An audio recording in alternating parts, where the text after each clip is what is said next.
She looked at him the way people look at someone who has wandered into the wrong room.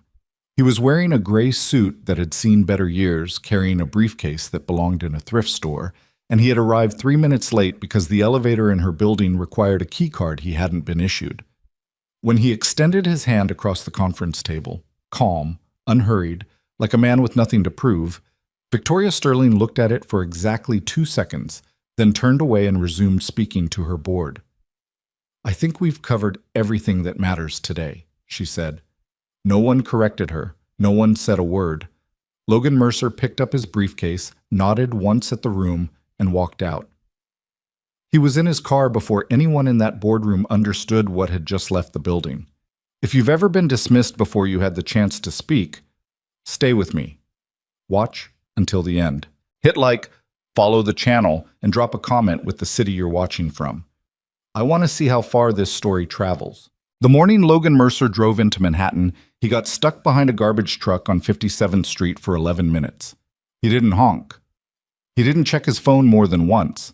He sat with the window cracked and drank lukewarm coffee from a thermos his daughter had decorated with star stickers when she was 6, and he listened to a sports radio segment about a basketball team that had no realistic shot at the playoffs.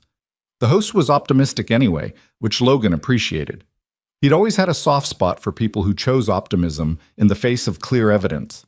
His car was a 2009 Volvo with 140,000 miles on it, gray with a small dent above the rear left wheel well from when his daughter, Nora, had backed her bicycle out of the garage without looking. He'd never gotten it fixed. It didn't bother him. A dent was just a dent. He found a parking garage 3 blocks from Sterling Technologies headquarters and paid for 2 hours, which he figured was more than enough. The meeting was scheduled for 45 minutes. He was already building in margin. Logan Mercer was 35 years old and had more money than he would ever spend in 3 lifetimes. He did not think about this often.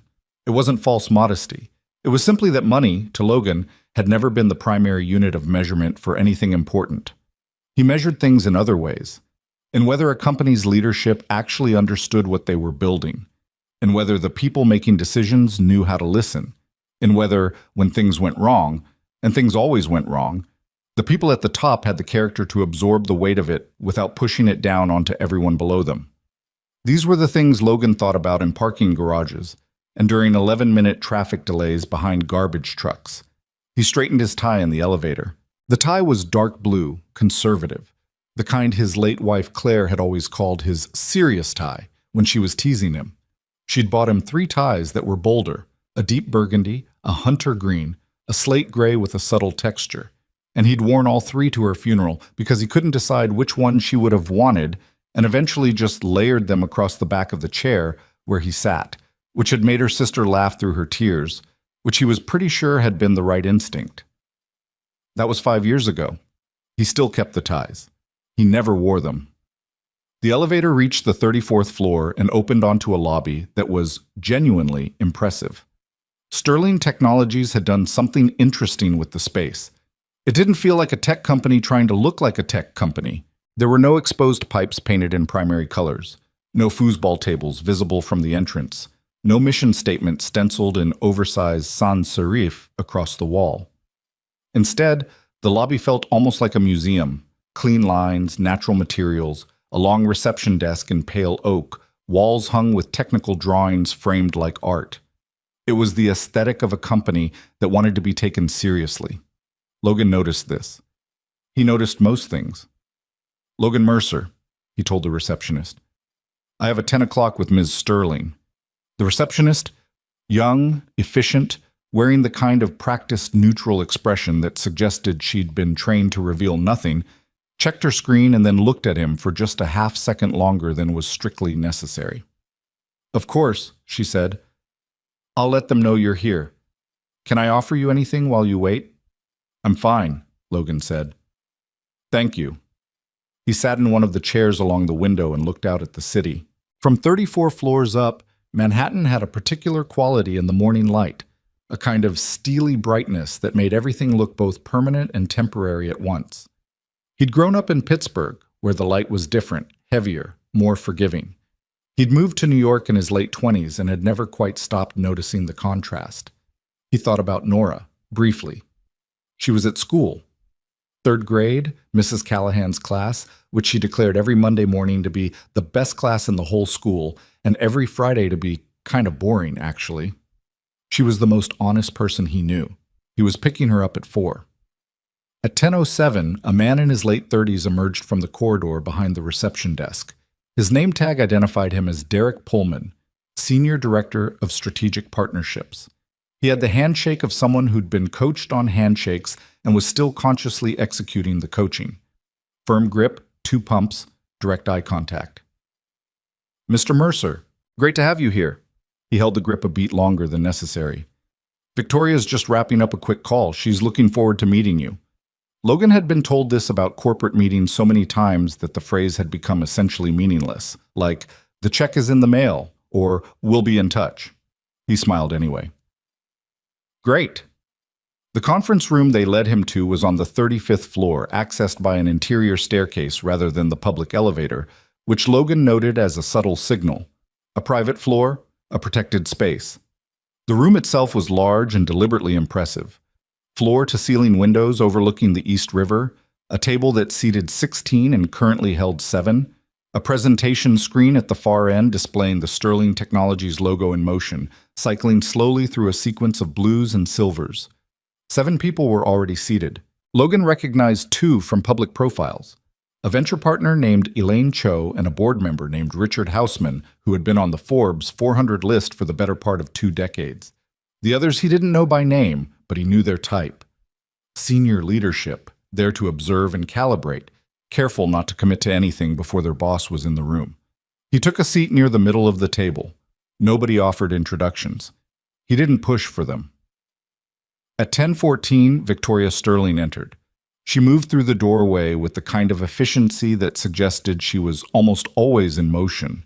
Her wheelchair a piece of equipment as natural to her as a briefcase was to someone else. An extension of her momentum, rather than an interruption of it. She was 32 years old, with dark hair cut short and close, sharp eyes that took inventory of the room in the first 2 seconds, and a quality of presence that Logan recognized immediately. She was someone who had spent years being underestimated, and had decided somewhere along the way that the best response to that was to be so clearly, undeniably excellent that the underestimation became the other person's problem. He respected that, at a distance. He stood when she entered, not out of any formal protocol, but because he'd been raised that way, and it was automatic. She didn't look at him. She moved to the head of the table, accepted a tablet from Derek Pullman without looking at him either, and scanned something on its screen. Then she looked up at the room and said, "Let's get started." Derek cleared his throat. "Victoria, this is Logan Mercer from—" "I know who he is," she said, though her eyes had still not actually landed on Logan. "Let's talk about this deal structure first." Logan sat back down. He was not offended. He had been in many rooms. He had met CEOs who conducted entire introductory meetings without ever fully acknowledging that the other party had a name, a history, or a working brainstem. It wasn't unusual. It wasn't even always personal. He watched her. Victoria Sterling ran the meeting the way a conductor runs an orchestra. Except in this orchestra, the musicians were not expected to improvise. She moved through agenda items with surgical precision, called on specific people by name, interrupted 2 separate tangents before they went anywhere, and kept the entire room in a kind of controlled tension where everyone was paying full attention because not paying attention around Victoria Sterling, it was clear, had a cost. She was good. Logan acknowledged this without qualification. She was genuinely, impressively good at what she did. The presentation that followed was thorough, technically sophisticated, and honest about the company's challenges in a way that Logan didn't always see. Sterling Technologies had built something real, a proprietary data infrastructure platform that had genuine utility in sectors the company hadn't even fully explored yet. The core technology was defensible. The team, at the engineering level, appeared to be exceptional. The product roadmap showed both ambition and practical sequencing. But there were problems, and the presentation, to its credit, didn't hide them. The company was burning through capital faster than its revenue growth could sustain. The Series B had been delayed twice. 2 of the company's largest clients had renewed on shorter terms than before, which was the kind of thing that didn't show up in the headline numbers but told a story underneath them. And the company was at a stage where the next 12 months would determine whether it became something permanent or became a cautionary tale. $200 million would, Logan had concluded after reviewing the materials, be enough to bridge the company through the next phase. If it was paired with the right strategic partnership, and if the leadership team could get out of its own way. That last part was the variable he'd come to assess in person. He'd been watching Victoria for 20 minutes, and he was still building the picture. Then the presentation ended. Derek said, "Logan, we'd love to hear your reaction, your questions, whatever's on your mind." Logan opened his briefcase, pulled out a single yellow legal pad and a pen, and set the briefcase on the floor beside his chair.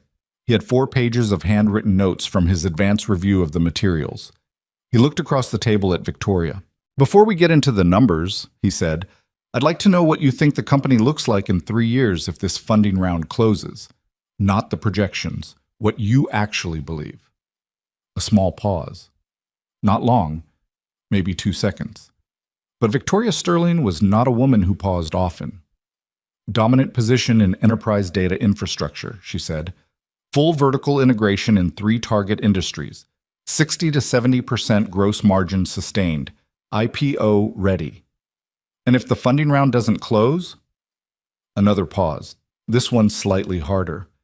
"That's not a scenario we're planning for." "I understand that," Logan said.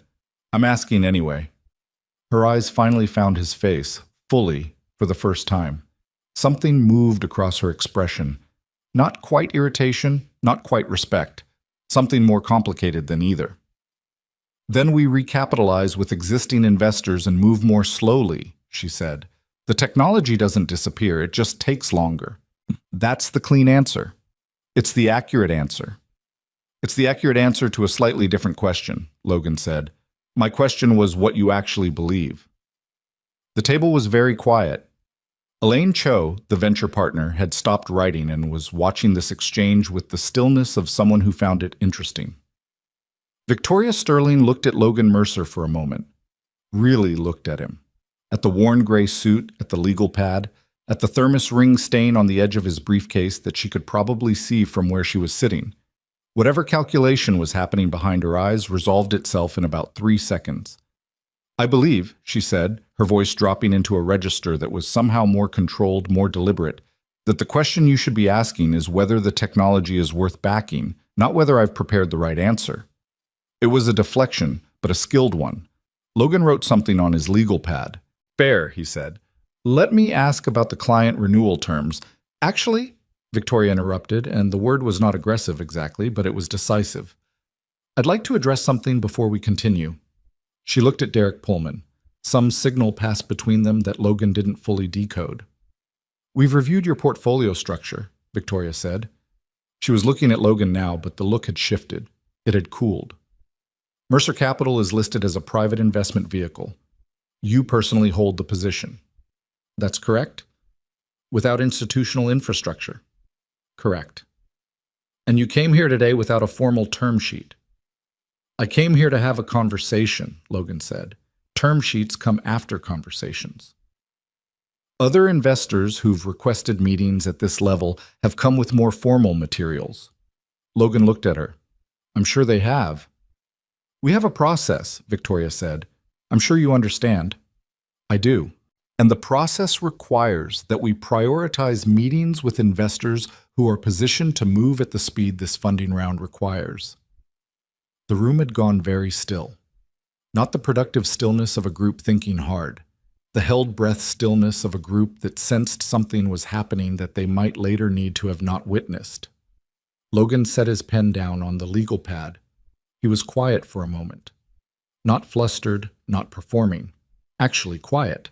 The way a person gets quiet when they're deciding whether something is worth their energy. "Ms. Sterling," he said, and his voice carried no particular weight or heat. It was just clear, "I've been in this room for 23 minutes.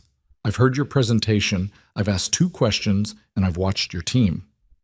I came here with serious intentions and a real number. The investment I'd have put on the table today was $200 million, structured as a lead commitment, which would have anchored your round. A beat." "Would have?" Elaine Cho said quietly. Victoria looked at him, really looked, and there was something in her expression in that moment that Logan would remember, though he wouldn't understand it fully until much later.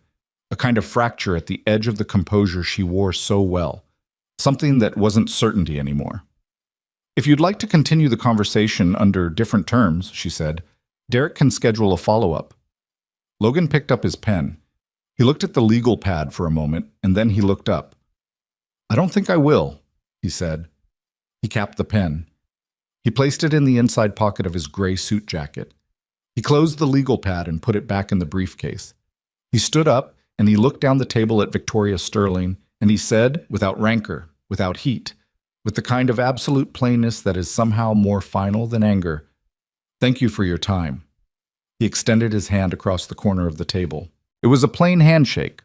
Simple.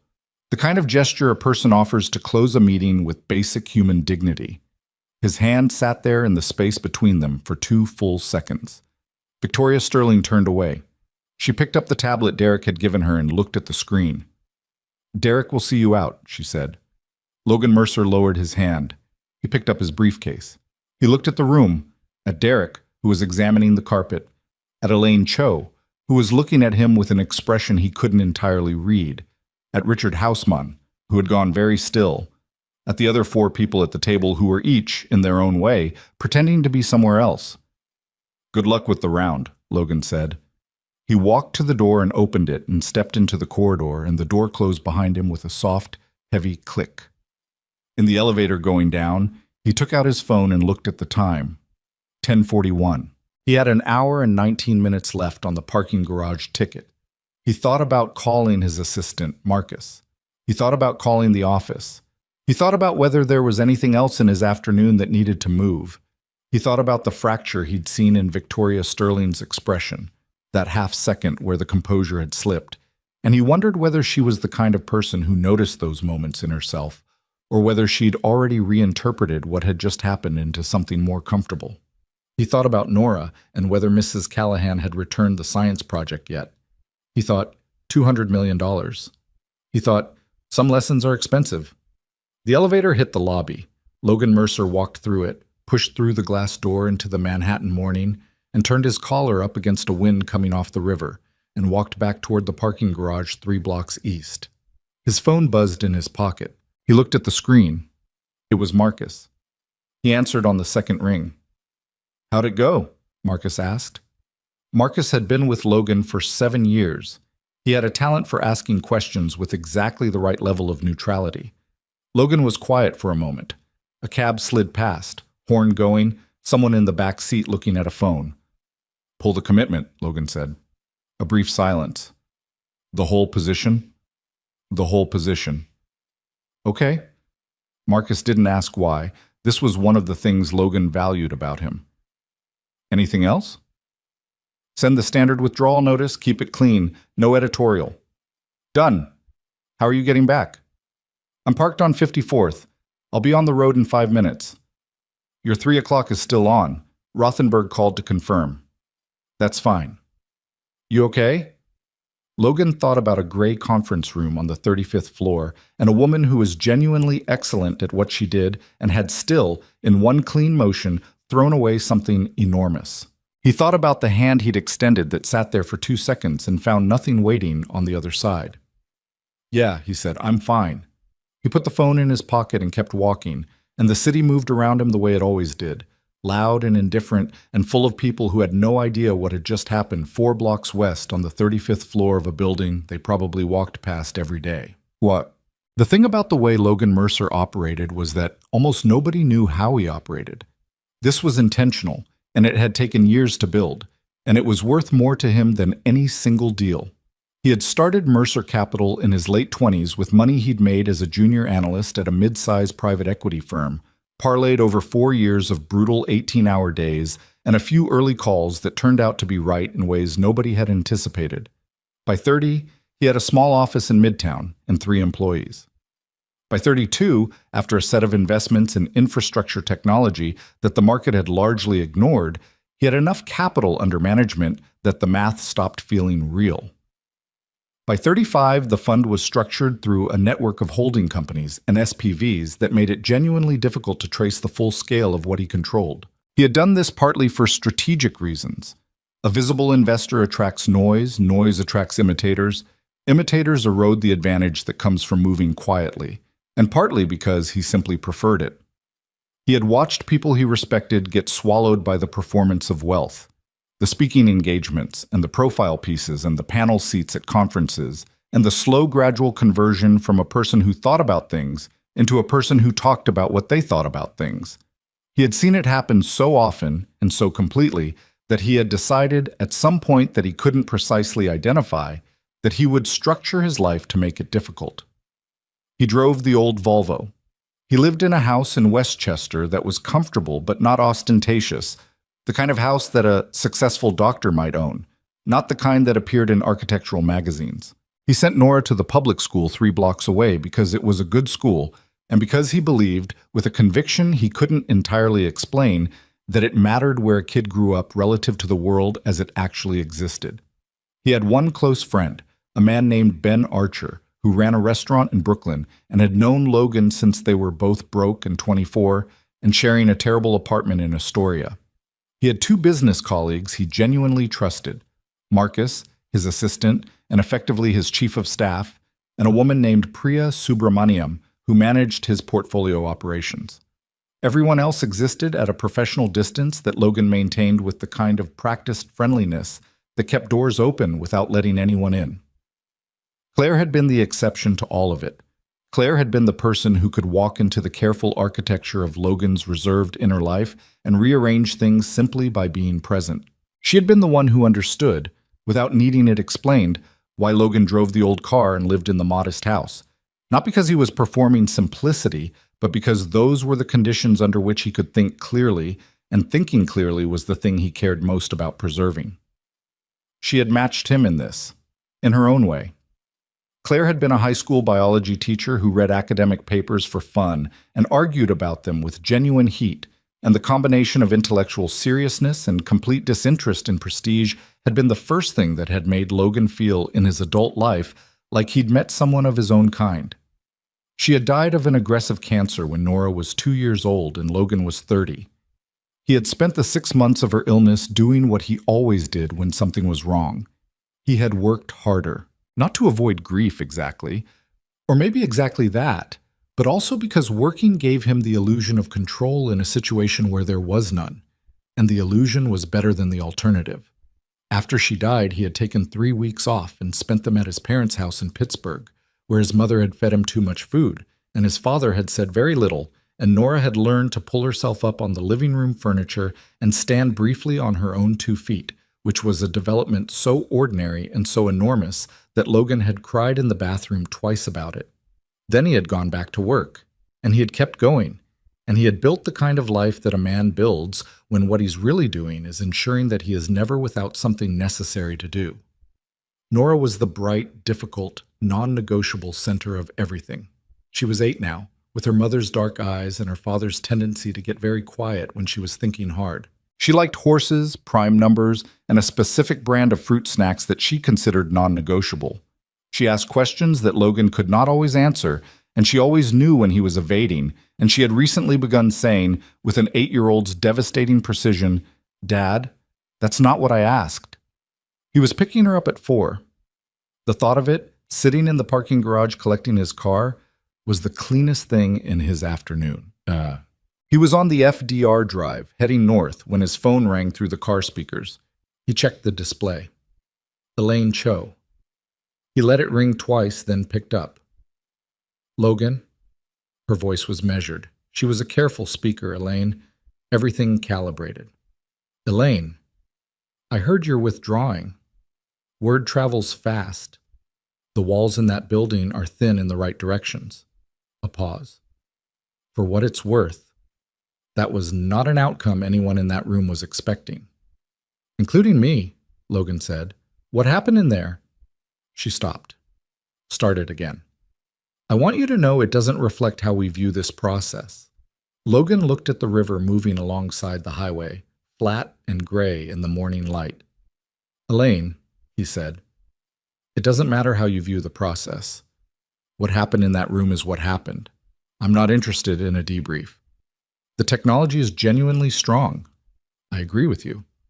The round needs you. I understand that. Logan, the answer is no, he said, and there was no anger in it, just a closed door. If the situation changes substantially, Marcus knows how to reach me. Otherwise, good luck with the rest of it. He hung up. He drove north along the river.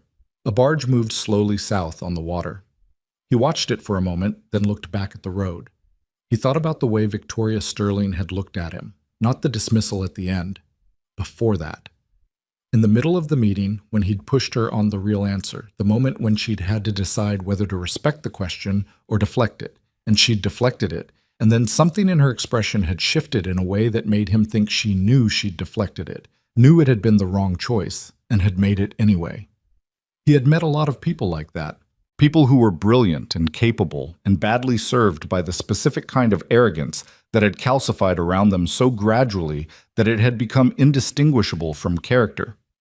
He didn't hate them. He had, at various points in his own life, been adjacent to that quality in himself. The certainty that the quality of your own thinking entitled you to shortcut the quality of your attention to other people. The difference, he thought, was whether you noticed it. He had noticed it in himself at 28, in a meeting not unlike today's, a meeting where he had dismissed someone based on their appearance and their hesitance, and turned out to be completely wrong, and lost a significant amount of money, and sat in his office afterward for a long time thinking about what it had cost him, and why. He had never made that exact mistake again. Victoria Sterling was excellent at what she did. She had built something real and defended it against real opposition, and done it from a position that afforded her no margin for error. He knew that. He had researched it. He respected it without reservation. He also knew that what she had done in that room was the kind of thing that compounded. Errors of judgment rarely traveled alone. They moved in clusters, feeding each other, and the longer you went without correcting the underlying assumption, the more expensive the correction eventually became. He was not happy about this. He had not left that room feeling like he'd won something. He'd left feeling the specific deflation of having come somewhere with a real intention, and walked away empty-handed because of something that had nothing to do with the merit of anything. He took the exit for 95 and headed toward Westchester, and thought about the 3 o'clock meeting with Rothenberg, and whether Nora would want to stop for dinner on the way home or go straight back to finish her project on the water cycle. He turned the radio on. The sports host was still talking about the basketball team with no shot at the playoffs. Still optimistic. Logan turned it up. By that evening, Marcus had sent the formal withdrawal notice. Standard language, no explanation beyond the customary, "We are no longer pursuing this opportunity at this time." Clean and final, and, to the person receiving it, completely uninterpretable. Victoria Sterling would not know, reading it, whether Logan Mercer had found a problem in the financials, had cold feet, had gone to a competitor, or had simply changed his mind for private reasons. The withdrawal notice offered none of that. It was the equivalent of a door closing. No note slipped under it, no explanation from the other side. This was also intentional. What happened next was not something Logan planned exactly. He had not sent the withdrawal notice expecting any particular cascade. He had simply made a decision and recorded it, the way he always did. But money in a funding round operates like a weight-bearing wall. When the right piece shifts, things begin to settle in ways that weren't visible before. By the following morning, one of the co-investors who had been waiting on Logan's lead before finalizing their own position put their commitment on hold.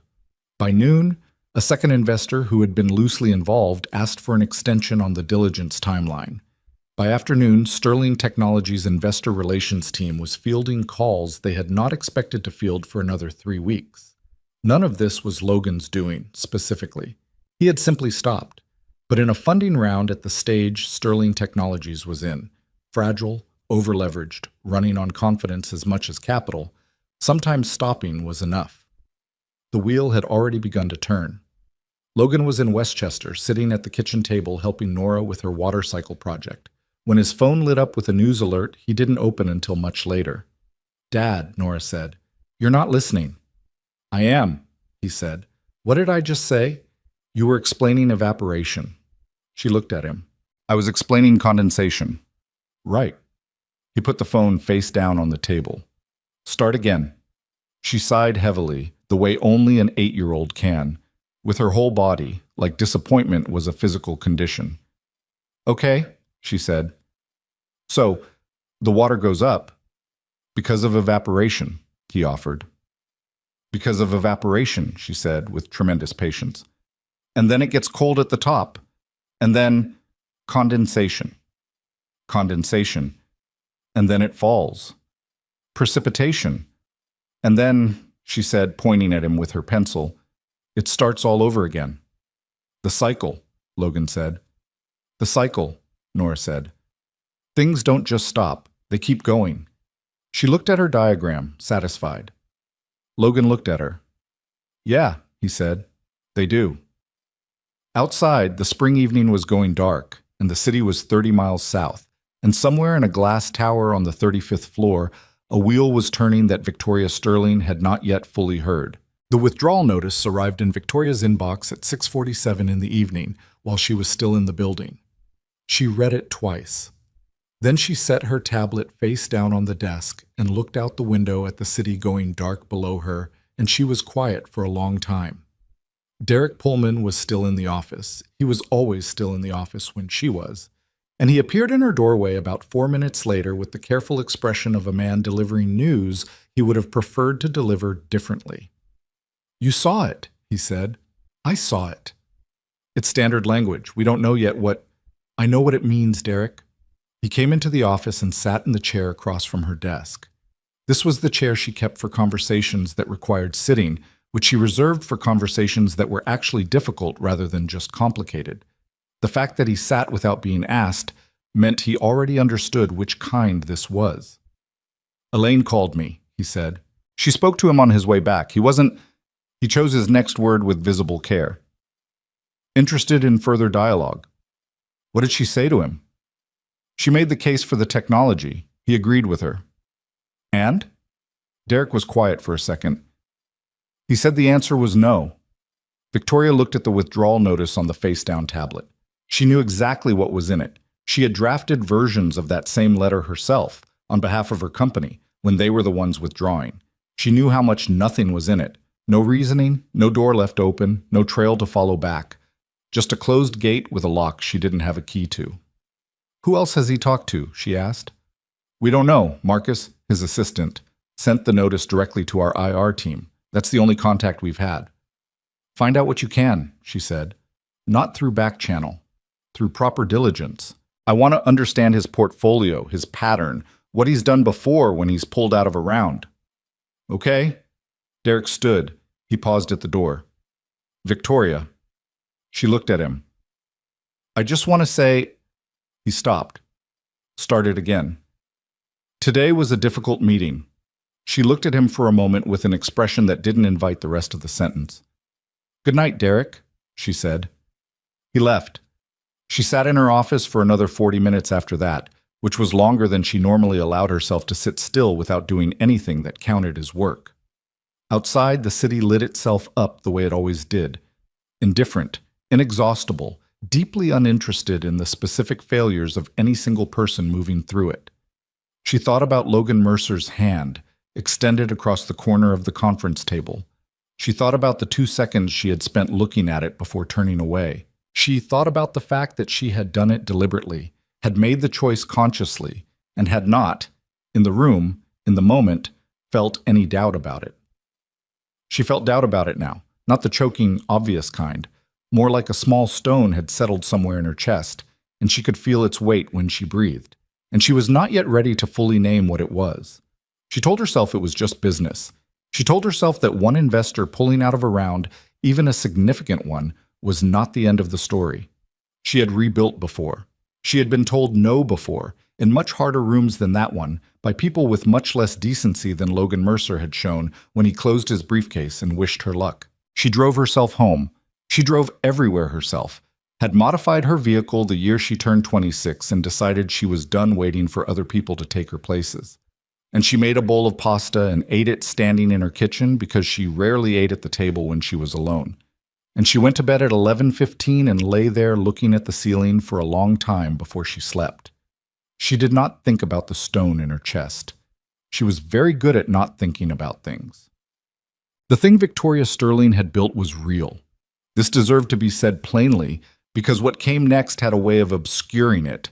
She had founded Sterling Technologies at 26, 6 years after a car accident on the Palisades Parkway that had left her paralyzed from the waist down at 20. She had spent the year of her recovery doing three things: physical therapy, reading every book about technology infrastructure she could get her hands on, and thinking very carefully about what she was going to do with the rest of her life, now that the life she had planned was no longer the life available to her. She had studied computer science at Columbia before the accident. She had been good at it, not in the prodigy sense, but in the disciplined, thorough sense that turned out to be more durable. She had an instinct for systems, for understanding how things connected beneath the surface, for seeing where the load-bearing structures were and where they were decorative. She had taken that instinct and applied it, in the years after her recovery, to building a company from nothing in an industry that treated her, initially, as a curiosity. The wheelchair made her visible in a way she hadn't asked for. Every meeting in those early years had a quality of performance to it. She could feel people deciding whether to take her seriously, performing the calculation in real time, and she had learned to interrupt that calculation by being, simply and immediately, the most prepared and precise person in the room. It had worked. It had cost her things she didn't always acknowledge. A quality of ease in social spaces that she'd never fully reclaimed, a tendency to convert every interaction into a performance of competence, a difficulty with the specific vulnerability of being wrong. But it had worked. By 29, Sterling Technologies had 50 employees and its first major enterprise client. By 31, 200 employees and a revenue line that was beginning to mean something. By 32, standing in the boardroom she'd had designed to her own specifications on the 35th floor of a building she did not yet own but planned to. She had built something that belonged in the conversation about the most significant infrastructure plays of the decade. The funding challenge was real, but it was not existential. Not yet. That distinction, not yet, would prove to be the hinge everything turned on.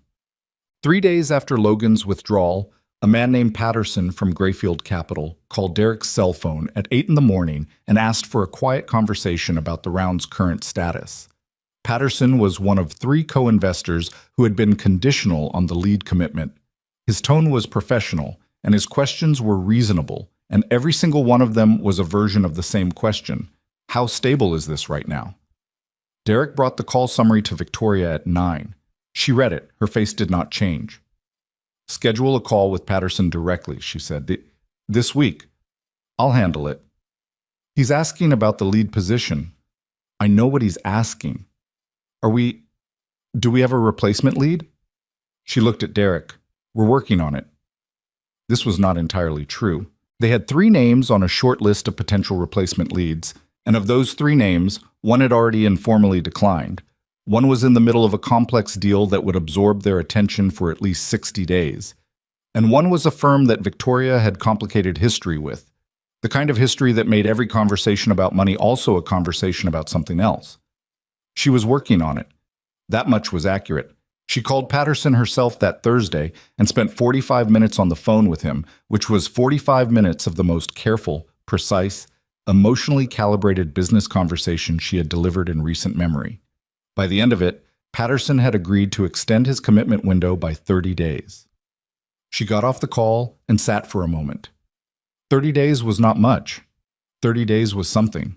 Marcus, Logan's assistant, still had not returned any of Derek's calls. The withdrawal notice remained the last communication from Mercer Capital. Elaine Cho had made 2 more attempts to reach Logan, both of which she reported back to Derek as politely declined. Not rude, just closed. It was Priya, not Logan's Priya, but Sterling Technologies' head of investor relations, a woman named Priya Okafor, who had been with the company for 4 years and had an instinct for reading the temperature of a room from across a city, who first brought Logan's full profile to Victoria's desk. She set a printed brief on the desk one Tuesday morning without comment, and Victoria looked at the cover page, and the cover page said, Mercer, Logan A., Investment History and Portfolio Summary, and there were 11 pages after it. Victoria read all 11 pages. Then she read them again. By the 3rd page, she understood that she had made a significant error. By the 7th page, she understood the full scale of it. By the 11th page, She sat back in her chair and looked at the ceiling and said nothing for long enough that Priya, still sitting across from her, thought about whether to leave. "How long have you had this?" Victoria asked. "I pulled it together Monday night," Priya said, "after Elaine's second call didn't go through." "Why didn't we have this before the meeting?" Priya was quiet for a moment. "Because he wasn't flagged as a priority contact in the initial screening. His name came to us through a secondary referral, and the fund structure it's designed to not be easy to find." "His fund controls how much?" Priya looked at the brief. "Conservatively, $4.3 billion in capital under active management. With the holding companies and SPVs factored in, the estimated total is closer to 6. Victoria looked at the cover page again. Logan Mercer. The gray suit, the old briefcase, the thermos ring on the leather. The hand extended across the conference table that she had turned away from. She thought about how she had looked at that hand and thought, "This man is not worth my time." She thought, $6 billion. She thought then about something harder. Not the number. The number was devastating enough on its own. But the thing underneath the number. The fact that she had looked at a person and made a calculation based on what she could see on the surface and had been completely, profoundly wrong, not just about his financial position, but about what kind of person he was. Because the 11 pages in front of her told a story. Mercer Capital did not invest in companies. It invested in people.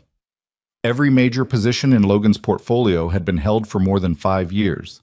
Every company he'd backed had been led by someone who had been, at the time of the investment, operating outside the mainstream of their industry. Overlooked, undercapitalized, moving differently than the crowd. He had backed a logistics startup run by a former long-haul trucker at a time when logistics startups were not fashionable. He had backed a materials science company out of a state university in Ohio that no one on the East Coast had paid attention to. He had, in one case, written a check to a 24-year-old woman with no institutional background who had a genuine insight about something in biotech that nobody else saw, and he had held that position for 6 years and watched it become something that changed the industry. He did not invest in spectacle. He invested in things that were real. Sterling Technologies was real. She knew it was real. She had built it with 7 years of her life, and she had sent the person who was most qualified to see that. The person who had come specifically to see it, who had asked the right questions and showed up with the right number. She had sent him out of the room without shaking his hand. "Get me a direct line to Mercer Capital," Victoria said. Priya nodded. "Marcus Dunn is his point of contact. I have his number." "Not Marcus," Victoria said. "Logan directly. Whatever it takes." "I'll try." "His direct contact isn't listed." "Find it." Priya found it. It took her until the following afternoon through a chain of contacts that went Priya to a portfolio lawyer she knew, the lawyer to a mutual acquaintance who had worked with Logan in the early days, the acquaintance to Logan's cell number. She texted the number to Victoria at 3:22 on a Wednesday. Victoria looked at it for a long time. Then she called. It rang 4 times and went to voicemail. Logan's voicemail message was short and impersonal. His name, a request to leave a message. "This is Victoria Sterling," she said, and was surprised to hear that her own voice sounded slightly different than she expected, tighter, more controlled than usual, which meant she was more nervous than she had acknowledged. "I'd like the opportunity to speak with you directly. I think we left things in a place that didn't reflect." She stopped, started again. "I'd like to speak with you.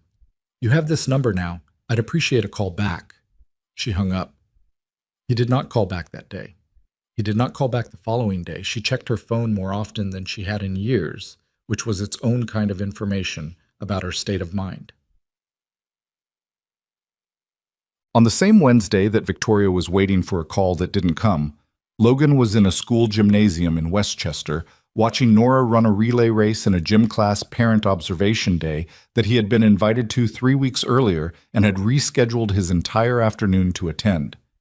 Nora ran with the intense, slightly chaotic determination of a child who had not yet fully coordinated effort with technique. She pumped her arms more than was probably necessary. She ran with her face forward and her eyes fixed on the far cone with a focus that Logan found, honestly, moving. The absolute commitment of a child to a task that was entirely, joyfully, unambiguously real. She came in second in her heat, which she told him afterward was the same as winning except one person was faster, a philosophy Logan found he had no problem with. You looked good out there, he told her. My baton pass was bad, she said. Tommy almost dropped it. Tommy's grip is his own problem. Dad, she gave him a look. We're a team. He looked at her. Yeah, he said. You're right. They stopped at a diner on the way home, a specific diner, the one on Maple Avenue with the vinyl booth seats and the pie rotating in a case by the register. Nora ordered chocolate milk and a grilled cheese and ate half the pickle that came with it before pushing the other half toward Logan, which was their standing arrangement. Did anything happen today? She asked. At work? Why?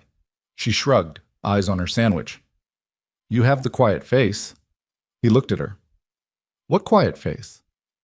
The one where you're thinking about something but you're not going to say what it is. She took a bite, chewed. You've had it for a few days. He was quiet for a moment, then, someone called me today that I wasn't expecting. Who? Someone from work. Nora considered this. A good someone or a bad someone? He thought about it honestly, the way she always deserved. I don't know yet, he said. Are you going to call them back? I haven't decided. She nodded, very seriously. Sometimes, she said, I don't call people back from class when they say something mean, but sometimes I do. What makes the difference? Whether they actually meant it or whether they were just, she searched for the word, being automatic. Logan looked at his daughter, 8 years old and eating half a pickle in a diner in Westchester. Being automatic, he repeated, like they didn't think about it. They just did the thing people do. She picked up the other half of the pickle. Those people sometimes turn out to be okay if you give them another chance, but you have to decide if you want to spend the energy. When did you figure that out? Mrs. Callahan says it, she said, but I think she's right. He drove home thinking about the distinction, whether Victoria Sterling had been being automatic, whether the question even mattered. He thought about the fracture he'd seen behind her eyes in that conference room, the half-second where something cracked. He thought about the 11-page brief that Priya Okafor had assembled. He knew about it because Priya had used a mutual contact to reach his cell number, and the chain of contacts was not as invisible as Victoria had probably assumed. He thought about the voicemail. Her voice had been different than it had been in the boardroom. Not smaller, exactly, just less armored. He did not call back that night. He made Nora's lunch for the next day, turkey sandwich, carrots, the specific brand of fruit snacks, and set it in the refrigerator and read 3 pages of a novel he had been working through for 6 weeks, and fell asleep. By Friday, the information landscape had shifted in a way that nobody inside Sterling Technologies had fully anticipated. It started small. A finance blog that covered Series B rounds in the mid-market tech space published a brief item. Sources indicate Mercer Capital has withdrawn from Sterling Technologies' funding round. Lead position now unclear. The item was 2 paragraphs and cited no named sources, and under normal circumstances it would have passed unnoticed into the background radiation of industry gossip. But the timing was wrong, and the space it occupied was wrong, and it got picked up. By Saturday morning, a business wire service had run a short item of its own, this one with a slightly different angle. Not just that Mercer had withdrawn, but that the withdrawal had caused movement among other investors. Conditional commitments on hold, timeline questions, the kind of language that in the coverage of a funding round worked like smoke signals, specific enough to be alarming, vague enough to mean the situation was still in motion. Victoria read the Saturday item in her apartment at 6 in the morning, the way she read everything she didn't want to read.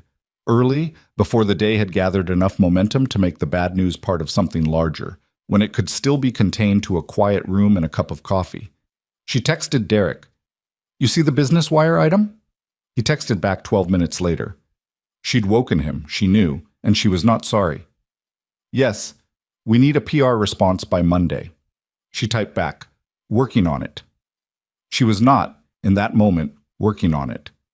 She was sitting with her coffee going cold and looking at the coverage that had already accumulated on her phone, and she was doing something she rarely allowed herself to do.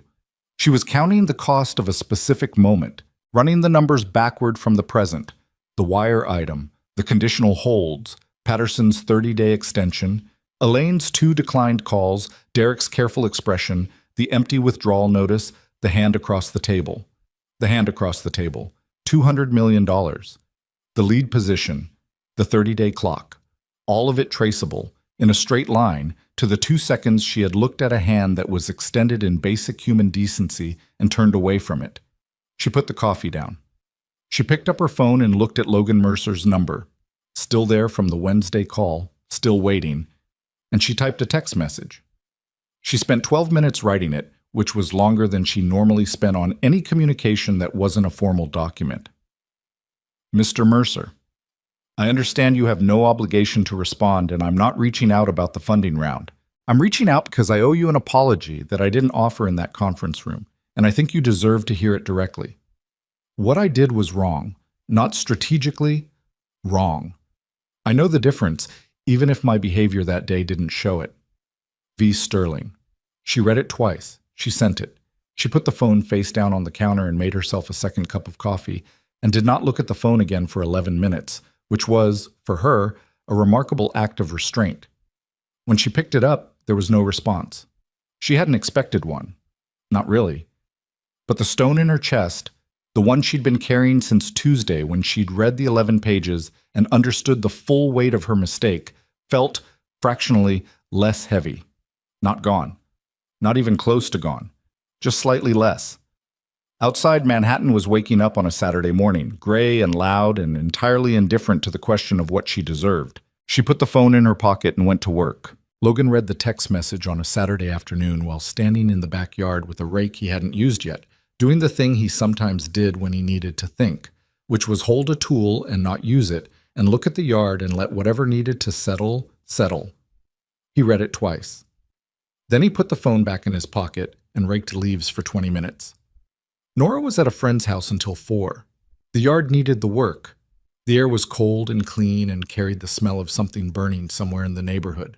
A fireplace, probably. Someone a few houses down who had the same instinct about the first real autumn Saturday. He worked the rake in long strokes and thought about the text and thought about the distinction Nora had made at the diner, whether a person was being automatic or whether they actually meant the thing they did. What I did was wrong, not strategically. Wrong. I know the difference. He stood there with the rake and thought about that sentence for a while. It was a specific thing to say. Most apologies, the professional kind, the kind exchanged between people in business who needed to preserve a relationship, did not make that distinction. They apologized for outcomes. They apologized for the disruption, for the miscommunication, for the fact that things had not gone as intended. They did not apologize for the specific moral content of a choice. Victoria Sterling had apologized for the moral content of a choice. He was not sure what to do with that. He finished the leaves, he washed his hands at the kitchen sink, he made coffee and sat at the kitchen table and took out his phone and looked at the message again, and then he put the phone down and looked out the window at the yard he'd just raked. He did not respond that day. He thought about it Sunday morning and didn't respond. He thought about it Sunday evening while Nora was doing homework at the kitchen table, and she looked up at him at one point and said, without looking up from her worksheet, "You still have the quiet face." "I'm aware," he said. "Is it the same person?" "Yes." "Did they mean it?" He thought about a specific sentence. Not strategically. Wrong. I know the difference. "I think so," he said. Nora nodded and went back to her worksheet. "Then you probably should." He looked at her. "Should what?" "Call them back." She erased something. "You already know you're going to. You're just taking a long time getting there." He was quiet. "How do you know that?" She looked up. "Because you still have the rake out," she said, and pointed out the window at the tool he'd left leaning against the back fence. "You always put stuff away when you're done thinking about something." He looked at the rake through the window. She was right. He hadn't put it away. He went back inside after Nora went to bed and typed, "I got your message. I'm not interested in reopening the conversation about the round, but I'm willing to talk, if the apology is the only thing on the agenda." He sent it before he could rewrite it. 3 minutes later, "It is. Thank you."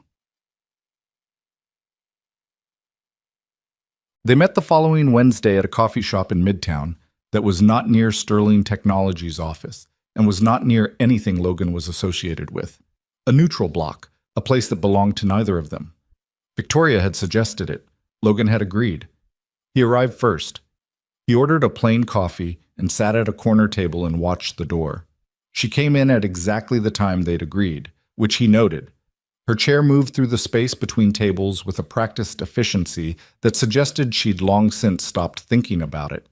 She was wearing a dark coat and no corporate armor, no lanyard, no tablet, none of the infrastructure that surrounded her in the boardroom.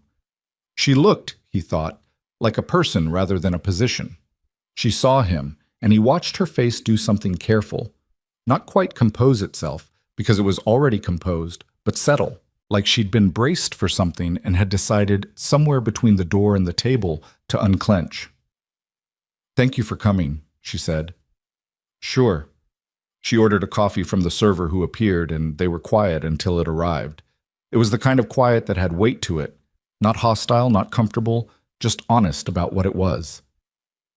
"I meant what I said in the text," she said. "I know. I'm not going to try to, She stopped. "I was going to say I'm not going to try to explain it, but that's not entirely true. I have an explanation. I just don't think the explanation is an excuse." "Okay," Logan said. She wrapped both hands around her coffee cup. It was cold outside and she'd come in from it and hadn't fully warmed. "When you walked into that room," she said, "I made a judgment. Based on the suit, the briefcase, the way you looked. I decided in the first 10 seconds that you were someone's assistant, or someone who'd been given a meeting he hadn't earned, and I proceeded from that judgment." "I know," Logan said again. "I've been trying to figure out," she said, and her voice shifted slightly, not softer exactly, but less controlled, more unedited, when that became automatic for me. The thing of looking at someone and just sorting, fast, without actually seeing. Logan looked at her. "And?" "I think it's been a long time," she said. "I think I got so used to defending myself against that exact thing being done to me, people looking at me and sorting fast and deciding what I was, that I built the same mechanism, pointed outward." He was quiet for a moment. "That's an honest thing to say." "It's a true thing," she said. Honest would have been saying it in that conference room instead of in a coffee shop 2 weeks later after everything fell apart. He drank his coffee. The shop was warm and busy in the way of a Wednesday mid-morning. Laptops and conversations, and someone near the window reading an actual paper newspaper, which Logan found obscurely reassuring. "I'm not going to reopen the investment conversation," he said. "I know. That's not what this is. I understand." She looked at him directly. "I'm not here for the money. I know that sounds—" She made a small gesture. "I know how it sounds, given everything, but I'm not." "Then what are you here for?" She thought about it, and he could see her thinking, which was different from the boardroom where everything had been instant and certain and closed. "I think I'm here," she said slowly, "because I want to know that I'm capable of doing this correctly. Of sitting in front of someone I treated badly and actually saying the thing without an angle, without it being about what comes next." She looked down at her coffee. "I'm not great at that." "No," Logan said. "You're not." She looked up. Something in his directness surprised her. She hadn't expected him to confirm it so plainly, and the surprise showed. "But you knew that about yourself," he said, "which is further along than a lot of people get." She was quiet. He looked at his coffee. "I accept the apology," he said, "for what that's worth." Something moved across her face. Not relief exactly, more like something that had been held at a particular tension released a fraction. "Thank you," she said. They sat for a few minutes more, talking in the way people talk when the primary thing has been said, and they're both figuring out what, if anything, comes after it. He asked about the company, not about the round, about the technology itself, what problem it was actually solving, where the hardest engineering challenges were. She talked about it the way she hadn't in the conference room, with the direct enthusiasm of someone who actually loved the technical specifics, who could spend 40 minutes on a single infrastructure problem and not notice the time passing. He listened. He asked a question about the data architecture that was specific enough that she paused and looked at him differently. The way a person looks at someone who turns out to understand the thing you built. "You actually read the technical docs," she said. "I read everything," he said. "That's the whole job." She shook her head slightly, not dismissively, something more like self-recrimination. "I assumed you hadn't." "I know." Another silence. "The round," she said, and then stopped. I'm not asking. I just want to say that I understand what I cost the company, and I'm going to fix it. Not because I owe you that, but because the people who work for me deserve a CEO who doesn't make that kind of error." Logan nodded. He believed her. He wasn't sure why, except that it had the texture of something true rather than something constructed. They left the coffee shop 20 minutes later, separately, in different directions. Logan walked back toward the parking garage and thought that something had shifted in a way he couldn't entirely define. Not the funding, not the business. Something smaller and less immediately useful than either of those things. He thought about what his daughter had said about automatic versus meant. He thought Victoria Sterling had meant it. He didn't know yet what that was worth, but he was paying attention. The thing about a funding round in trouble is that it doesn't fail all at once. It fails the way a building develops a crack. Slowly, from specific points of stress, the damage spreading through the structure at its own pace while the surface holds and everyone inside keeps working and the facade from the outside looks intact. Sterling Technologies held the facade for 10 days after the Saturday wire item. Then, on a Tuesday afternoon, a former senior engineer named Raymond Chu gave an interview to a technology trade publication. Raymond Chu had left Sterling Technologies 8 months earlier. He had given no public statements about his departure. His LinkedIn page described his time at the company in neutral professional language, led infrastructure development team, drove core platform architecture, the kind of language that said nothing and therefore said everything. He had, in the 8 months since leaving, started a small consulting practice and kept his head down. The interview lasted an hour. The publication released it in 3 parts over 2 days. The first part covered the technical culture. Raymond was measured, precise, careful to acknowledge that the technology itself was strong. He talked about the team, the engineers, the people doing the actual work, with genuine respect. The second part covered the leadership culture. "There was a word that got used internally," Raymond said.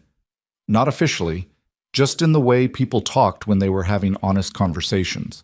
The word was cost." He paused in the recording. "As in, what's the cost of raising this to Victoria's attention?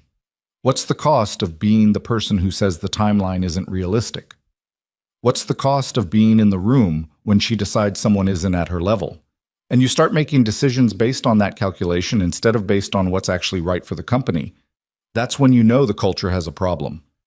The third part was worse. A specific incident. A junior analyst named, the publication used her first name only at her request, named Dana, who had flagged a discrepancy in a client contract renewal. Not a fraud, not a cover-up, just a contractual language issue that needed to be corrected before it created a larger problem. Dana had brought it up in a team meeting where Victoria was present. Victoria told her, Raymond said, to learn how to read a room before she raised issues at the wrong level, in front of 8 other people. He paused. Dana was 24. She was right about the contract, and she quit 3 weeks later. The interview went wide. The trade publication piece got picked up by 3 larger outlets by Wednesday morning. The language about cost, what's the cost of speaking up, what's the cost of being seen, became a shorthand that appeared in 2 separate editorial pieces by Thursday. Victoria read every word of all of it. She read Raymond Chu's account in her office at 6:30 in the morning, before anyone else was in the building, with her door closed and the lights on low, and she sat with it in a way she had not sat with press before. Her usual instinct with negative coverage was to move immediately. PR response, counter-narrative, interview requests. She had always believed that silence was surrender and that the right answer to a story you disagreed with was to produce a better story. She did not move immediately this time. She sat with the account of Dana, the 24-year-old analyst who had been right about the contract and been told, in front of 8 people, to learn how to read a room. Victoria remembered that meeting. She did not remember Dana specifically, which was its own form of information, that she had said something that had ended a person's time at the company and had not retained the person's face. But she remembered the meeting. She remembered the particular impatience of that morning, the three things she was tracking simultaneously while the team was going through the contract review, the specific irritation of what had felt in that moment like someone derailing the agenda with a technicality. She remembered thinking, this is not the time. She did not remember thinking, this person is right. She picked up her phone and called Derek. He answered on the second ring, which meant he was already awake, which meant he'd already read it. I know, she said, before he could speak. The PR team is drafting a response, he said. They want to talk to you by 8. Tell them to hold.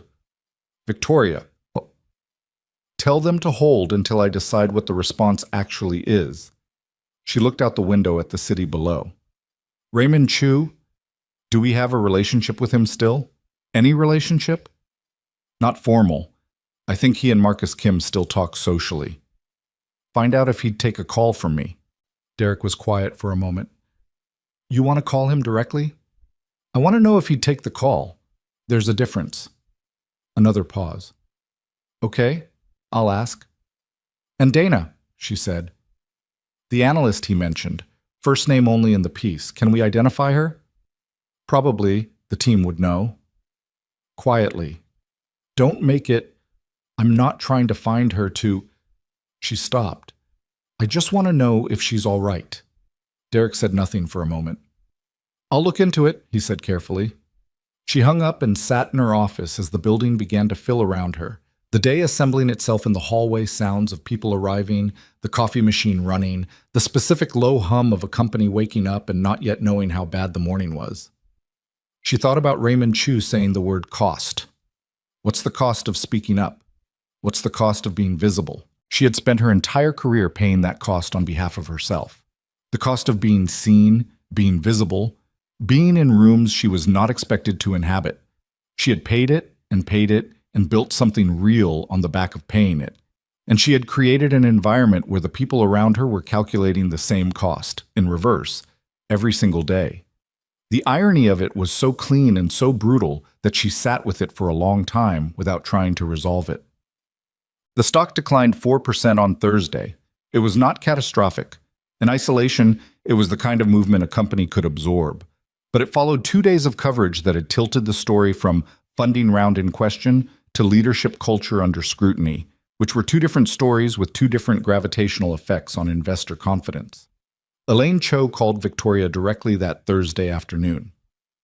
I need to be honest with you, Elaine said, and her voice had lost the diplomatic layering that usually covered her directness. Because I think you deserve honesty right now more than you deserve management. Go ahead, Victoria said. The Chu interview changed the shape of the conversation. Before, this was about one investor pulling out and the round needing to reset. That's recoverable. But now there are board members asking questions that they weren't asking last week, about culture, about whether the leadership issues are structural. And what are you telling them? I'm telling them that I don't have enough information to answer that. A pause. But I'm also telling them that the way this gets handled in the next 2 weeks will tell us more than anything that's already happened. Meaning how you respond to the Chu piece, whether you address it or deflect it. Whether the company looks like one that's capable of honest self-examination or one that's going to litigate every negative story. Elaine paused. The board meets in 2 weeks. There are 3 members who are asking questions I would not have predicted 3 weeks ago. Victoria absorbed this. Who? Hausmann, Reyes. Probably Park, though she hasn't said anything directly. These were 3 of the company's 7 board members. Hausmann, she had known, was risk-averse. He'd been skeptical at the last 2 board meetings about the funding timeline. Reyes was less predictable, which made him more worrying. Park was the member she'd always believed was most aligned with her vision. 2 weeks, Victoria said. 2 weeks, Elaine confirmed. After the call, Victoria sat for a long time without moving. The office was quieter now. It was past 7 and the building had thinned. She could hear the HVAC and the traffic below and nothing else. She thought about Raymond Chu's word, cost. She thought about Dana, 24 years old and right about the contract, walking out of a meeting in front of 8 people having been told to read a room. She thought about Logan Mercer's hand, extended across the corner of the conference table for 2 seconds. She thought, these things are connected. They are not 3 separate events. They are the same event, repeated, in different rooms, with different people, over years. A pattern so consistent it had become invisible to her, the way anything does when it's present long enough. She opened her laptop. She began to write. Not a PR statement, not a memo to the board. Something that didn't have a category in the normal life of a CEO. A document she wrote for herself, in plain language, about what she had done and what it had cost other people. Dana's name was in it. Raymond Chu's account was in it. Logan Mercer's name was in it. She wrote for an hour and 20 minutes. Nobody knew she was doing it. It served no strategic purpose. It would never be published or presented or read by anyone who could use it. But she wrote it anyway, and when she was done, she sat back and felt something she didn't have a precise word for. Not relief, not resolution. More like the specific exhaustion that comes after you stop holding something at arm's length and finally let it land. Outside, Manhattan was doing what it always did, loud and cold and entirely indifferent. She saved the document, she closed the laptop. She drove home in the dark. 2 weeks. She had 2 weeks. She was already behind, and she knew it, and she got on the highway anyway and drove. The board meeting was scheduled for a Thursday at 9 in the morning, in the same conference room where Logan Mercer had extended his hand 3 weeks earlier. Victoria knew this was not accidental. Houseman had chaired the scheduling, and Houseman was a man who understood that rooms carried memory, that placing a conversation in a specific location was itself a form of argument. She had always respected his intelligence. Right now she found it exhausting. She arrived at 7:30. She wanted 2 hours in the building before anyone else from the board walked in. 2 hours to sit with the room, to let it be a room again rather than a symbol, to do the thinking she needed to do without an audience. Derek arrived at 7:45 with coffee and a folder of prep materials she had already read twice. He set both on the table without speaking, which she appreciated. There were mornings when Derek's instinct for quiet was the most useful thing about him. The pre-read went to all 7 members, she asked. Yesterday at 4, he said. Houseman confirmed receipt. Park responded with 2 questions, both procedural. Reyes hasn't responded. Reyes never responds to pre-reads. I know, I'm flagging it anyway. She opened the folder, not because she needed to review the materials, but because holding something gave her hands something to do. The pre-read had taken her 4 days to write. It was the most honest document she had ever produced in a professional context. Honest about the funding round, honest about the Chu interview, honest about the pattern Raymond had described. She had not written it to save her position, or at least she had tried not to. She had written it as an attempt to put the actual situation on the table, in plain language, without the management gloss that most board communications applied by default. Whether that honesty would help or hurt, she genuinely did not know. She had sent it anyway. Elaine's coming as an observer? She asked. She confirmed last night. And Patterson? He's dialed in remotely. He won't vote, but he wanted to hear it directly.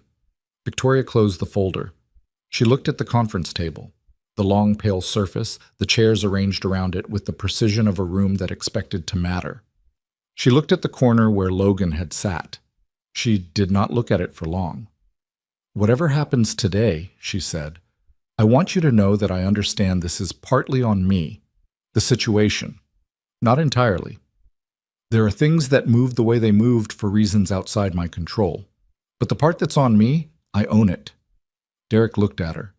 He was 38 years old and had worked for her for 5 years, and in 5 years she had never said anything like that to him directly. She could see him calibrating how to receive it. I know, he said finally. I'm not saying it, so you'll tell me it's fine.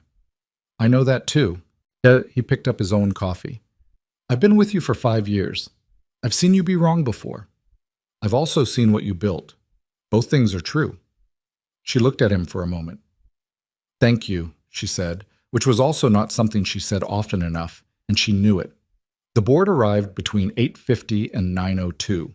Houseman first, as always, gray-suited and deliberate, the kind of man who arrived early to claim the room. Then Park, who nodded at Victoria with an expression Victoria couldn't read, and sat 2 seats from the end rather than her usual position, which meant something or meant nothing. Reyes came in at 9:01, jacket on, phone down. When Reyes put his phone down, it meant he intended to be fully present, which was either a good sign or a very bad one. The other 4 members arrived in a cluster, filling the remaining seats, arranging their materials with the careful choreography of people who understood they were participating in something significant. Elaine sat against the wall, slightly outside the table. Observer, witness. Patterson's face appeared on the screen at the far end, slightly pixelated. A hotel room somewhere in the background. Victoria looked at the room. 7 board members, 1 observer, 1 remote participant, and Derek standing by the door with a notepad he would not need to open. "Thank you all for being here," she said. "I want to start by saying something that's not in the pre-read." The room went still. "I know why we're here," she said. "Not in the procedural sense. I know the agenda. I know what brought us to this particular Thursday. And I'm not going to spend this meeting arguing about who's responsible for what or trying to control the narrative. You all read the pre-read. Everything in it is accurate. The funding round is in trouble because I made a decision in this room 3 weeks ago that cost us our lead investor. And the Chu interview described a culture pattern that I created over time and did not correct early enough." She paused. "That's the situation. I'd rather talk about what we do with it than spend 2 hours arguing about how we got here." Houseman, who had been leaning back in his chair, leaned forward. "I appreciate the candor, Victoria," he said, in the tone of a man who appreciated candor and was about to complicate it. "But the board's responsibility isn't just to acknowledge the situation. We have to evaluate whether the leadership that created it is the right leadership to resolve it." "I understand that." "Do you think it is?" he asked. Not cruelly, genuinely. She held the question. It was a good question. It was the right question, and she knew it. And the fact that she knew it was what made the next 10 seconds harder than almost anything in the meeting that followed.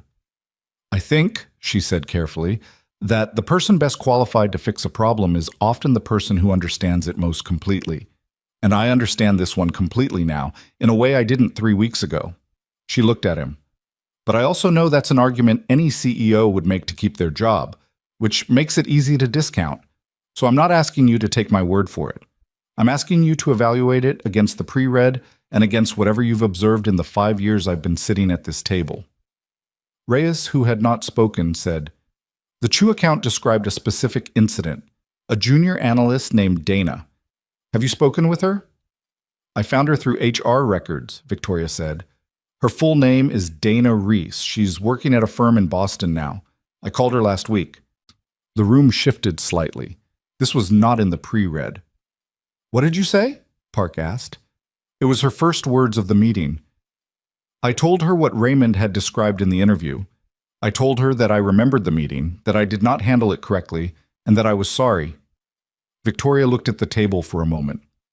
She was quiet for a while. Then she said she appreciated the call.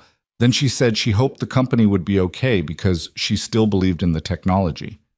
A pause. "That was the whole conversation." Park looked at her steadily. "How did that go for you?" "It was hard," Victoria said. "Which it should have been." The board was quiet. Houseman cleared his throat. "The immediate issue is the funding round. Patterson, you're on the line. What's your position given everything you've heard?" Patterson's face on the screen looked tired in the way of someone who had been thinking about this for days. "My position is that the 30-day extension I gave Derek is still active. I'm not withdrawing, but I'm also not leading. We need a lead commitment before I move." "We're in conversation with 2 potential replacements," Victoria said, Aldridge Partners and the Northfield Group. "Aldridge is slow," Reyes said. "They took 11 months on the Carver deal." "I know, Northfield is the primary." "What's their timeline?" "We're presenting next week. If it goes well, term sheet within 10 days. Houseman folded his hands on the table. "And if it doesn't go well?" Victoria looked at him directly. "Then we recapitalize with existing investors and restructure the growth timeline. We move more slowly. The technology doesn't change, the trajectory changes." "That would affect the team," Park said. "Retention." "Yes. Do you have a plan for that?" "I've been having one-on-ones with every senior engineer this week," Victoria said. "Not to manage the message, to actually hear where they are. Most of them are worried. Some of them are already fielding calls from other companies. I'm not going to pretend otherwise. She looked at Park. What I can tell them honestly is that the core technology is sound and the leadership is taking the right steps. I can't promise outcomes I don't control. I'm done making promises I can't keep. Park nodded slowly. It was not approval exactly. It was something more like acknowledgement. The meeting ran for 2 hours and 20 minutes. They covered the funding options, the communication strategy, the response to the Chu interview, the timeline for a board decision. Houseman asked the hard questions and did not soften them, which Victoria found she preferred to the alternative. Reyes was precise and non-committal, which was his nature. Park asked the questions that mattered most. Not about numbers, but about people, about the team, about what the company felt like from the inside. At 11:22, Houseman said, "I want to call a recess. Board members only, 30 minutes." Victoria nodded. She and Derek stepped out into the corridor. She did not pace. She stood by the window at the end of the hall and looked out at the city and breathed in a way that was deliberate because her chest was tight in a way she was not going to let be visible when she went back in. Derek stood a few feet away and didn't say anything, which was exactly right. At 11:54, the door opened. Houseman stood in the frame. "We're ready," he said. His face gave away nothing. It never did. She went back in. Houseman waited until everyone was settled. Then he said, "The board has 3 concerns. First, the funding round. Second, the culture issues raised in the Chu interview. Third, the broader question of leadership." And he looked at Victoria. "We are not making a final determination today on the third point. We are giving the Northfield presentation 10 days. If the outcome is favorable and the round stabilizes, we will reconvene with a full confidence review. If it is not favorable, the board will meet again to discuss leadership options." Victoria looked at him. "And the Chu response?" "The board is asking you to author a direct public statement, not from PR, from you personally, acknowledging the culture issues and outlining specific concrete steps within 72 hours. "I can do that." "Not a managed statement," Reyes said. "We'll know the difference." "I know you will," she said. Houseman looked at her for a long moment. He was 63 years old and had sat on 11 corporate boards and had seen, she knew, every variation of a CEO in a difficult room. She could not tell what he was thinking and had learned over 5 years that this was his most formidable quality. 10 days, he said. 10 days, she said. She wrote the public statement herself at her kitchen table that night.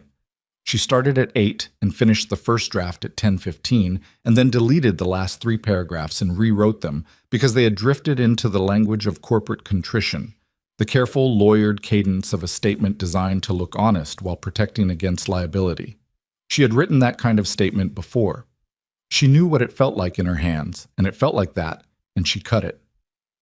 The final version named Dana Reese by name, with Dana's permission, which she had obtained in a second call that afternoon. It described the incident plainly. It did not use the word misstep or learning moment or process improvement. It said, "I was wrong to do this.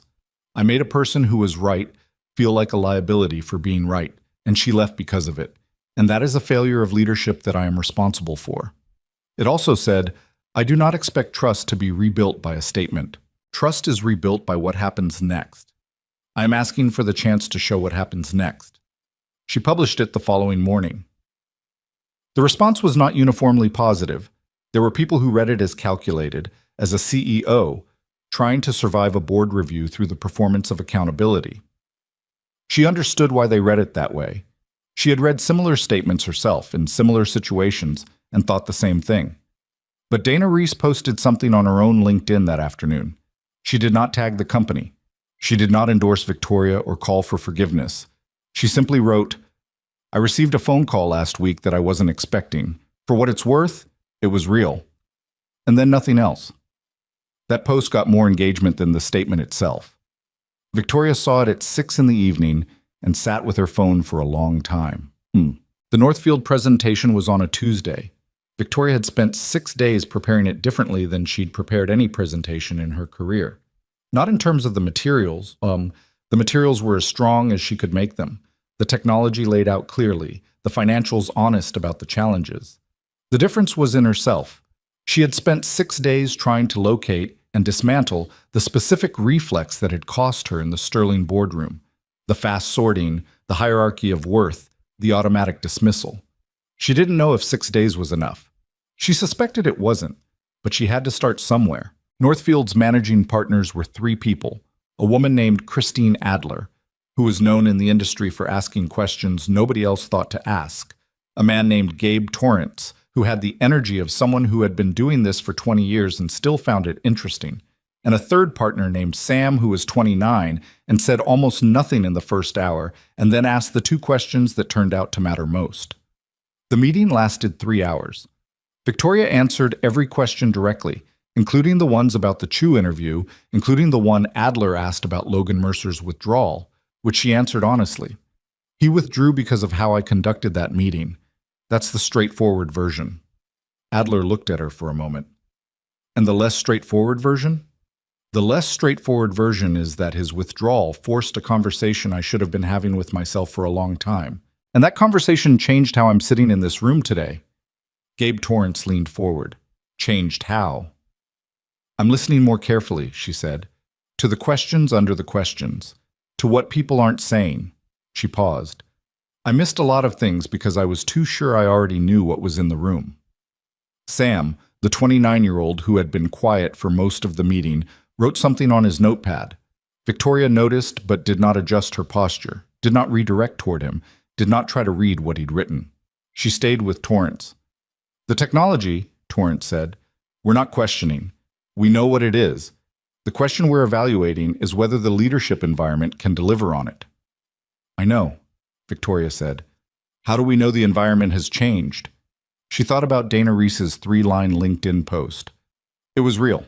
She thought about the one-on-ones with the engineering team, the conversations she'd had in the past 2 weeks with people who had been calculating cost for years and were now, tentatively, speaking more plainly. You don't know yet, she said, and I'm not going to ask you to take my word for it. What I can tell you is that the team you'd be investing in, the engineers, the people who built the core platform, they're still here, and they're still building, and they deserve a stable environment to keep doing it. That's the investment. The leadership is accountable to that. Sam looked up from his notepad. I have a question, he said. Everyone at the table looked at him. He was young enough that his directness still had the quality of something slightly unexpected. If this round had gone smoothly, he said to Victoria, if Logan Mercer had stayed in and the funding closed on schedule and none of the public scrutiny happened, do you think you'd be sitting in this meeting the way you're sitting in it right now? The room was very quiet. Victoria looked at him for a moment. He was 29, and he had just asked the most honest question anyone had asked her in 2 months, and she owed him an answer that matched it.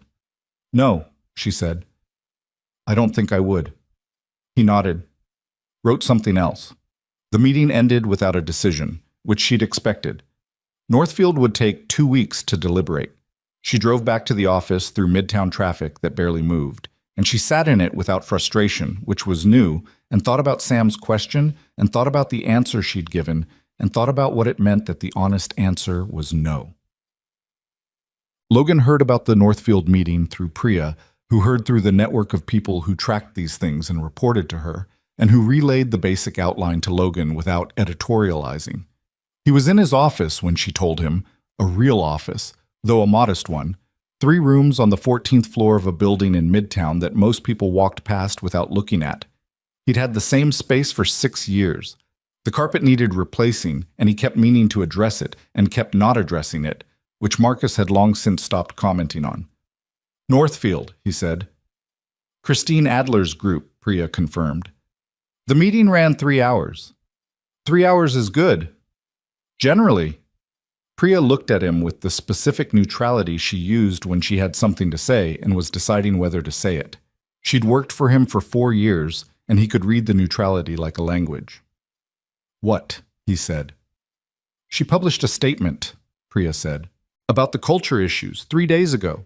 It's different from the usual kind. She set a printout on his desk. He looked at it for a moment before picking it up. He read it the way he read everything, fully, once, quickly, then a second time more slowly. He read the paragraph about Dana Reese. He read the sentence, "I made a person who was right feel like a liability for being right." He read the last paragraph. "I do not expect trust to be rebuilt by a statement. Trust is rebuilt by what happens next." He set it down. Priya was watching him. "It's either very honest or very good strategy," she said. "Could be both," he said. "Could be." She paused. Dana Reese posted something. "It's in there, second page." He turned to the second page, read the 3 lines. It was real. He thought about the coffee shop. Victoria's hands around the coffee cup, not quite warm. The way she'd said, not strategically, wrong. "I know the difference." The look on her face when he'd confirmed plainly that she was, in fact, not great at sitting with her own accountability. He thought about the document she had written alone in her office, the one nobody had seen. He didn't know about the document, had no way of knowing, but he thought about what it would take for a person with her specific armor to get to a place of producing that statement. And he thought the distance between where she had been and where she was now was not a distance you covered without doing some hard private work along the way. He picked up his phone. He typed, "I read the statement. For what it's worth, I think it landed correctly. The Northfield meeting running 3 hours is a good sign. I hope it works out." He stared at it for a moment. Then he sent it. The response came 4 minutes later. "Thank you. That means more than it probably should." A pause of about 30 seconds, and then, "How's your daughter?" He looked at that for a moment. It was an unexpected question. It was the kind of question a person asks when they've been paying attention to the details when they've filed something away that they weren't required to file. He typed back, "She's good. She's been explaining the water cycle to me for 2 weeks. Apparently things keep going." He sent it before overthinking it. A longer pause this time. Then, "She sounds like someone worth listening to." He put the phone in his pocket. Outside his window, Midtown moved in its usual way. Loud, dense, full of people going somewhere with urgency and purpose. He sat with his coffee and thought about 2 weeks from now, when Northfield would give their answer, and about what it meant that he was paying attention. He wasn't sure yet, but he was paying attention. The rake was back in the garage, finally. He had put it away 3 days ago. Northfield's answer came on a Friday morning, 12 days after the presentation. Christine Adler called Victoria directly, which was itself a signal. Term sheet decisions at that level were typically relayed through intermediaries, through assistants and deal teams. The actual principals insulated from the moment of delivery by a layer of professional distance. The fact that Adler called herself meant something. Victoria was in the car when the call came in, parked in the garage beneath the building, not yet ready to go upstairs. She had been doing this more often lately, sitting in the car for a few minutes before the day began, which was new behavior for her, something that had developed in the past few weeks as a form of preparation she hadn't needed before and now found she couldn't do without. A few minutes in the quiet before the noise. She picked up on the second ring. "Christine?" "Victoria." A brief pause, not hesitation, just the beat of someone who had made a decision and was locating the right tone for delivering it. "We're in." Victoria sat with those 2 words for a moment.